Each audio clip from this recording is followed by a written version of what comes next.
ça s'est traduit par un temps de prière un jour chez moi, parce que j'ai commencé un petit peu à prier.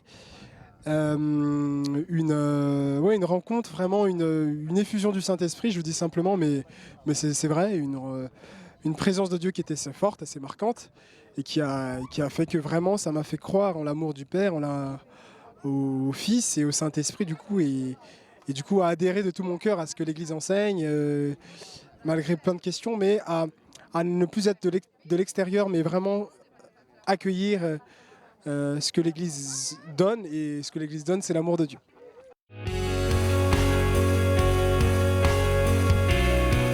Dans le vol qui m'a emmené donc de Lisbonne à São Paulo, j'étais à côté d'un prêtre. Voilà, moi j'ai vu un prêtre brésilien de la communauté Canção Nova, l'un des lieux où on va aller avec nos groupes. Moi j'ai vu ça simplement comme un petit clin d'œil du ciel qui me rassurait d'arriver dans ce pays que j'appréhendais un petit peu. Voilà, donc un prêtre pas à ma gauche, pas devant, pas derrière, mais juste à côté. Et du coup je me suis dit au moins s'il y a un couac dans l'avion, je pourrais avoir le sacrement de réconciliation, si jamais ça tourne mal.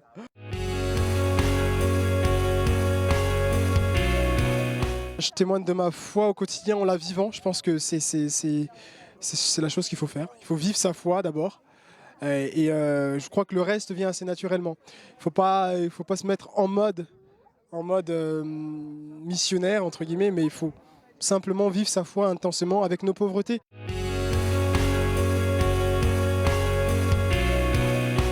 C'est le propre du disciple du Christ, d'essayer justement, dans le secret de la prière, de grandir dans cette communion avec Dieu et du coup de la partager vraiment simplement, joyeusement, avec conviction. Aujourd'hui, l'Église est assez exposée médiatiquement par plein en bien ou en mal. C'est des moments où justement il faut donner une image de l'Église, non pas comme une réalité institutionnelle lointaine, mais que l'Église c'est chacun d'entre nous et c'est là qu'on peut rejoindre les gens.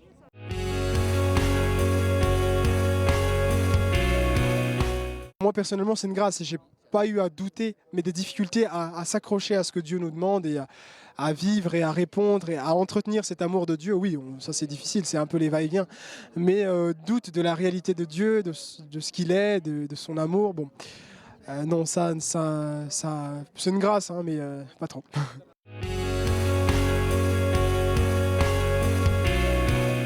Je crois que la joie, c'est d'abord l'espérance de la vie éternelle.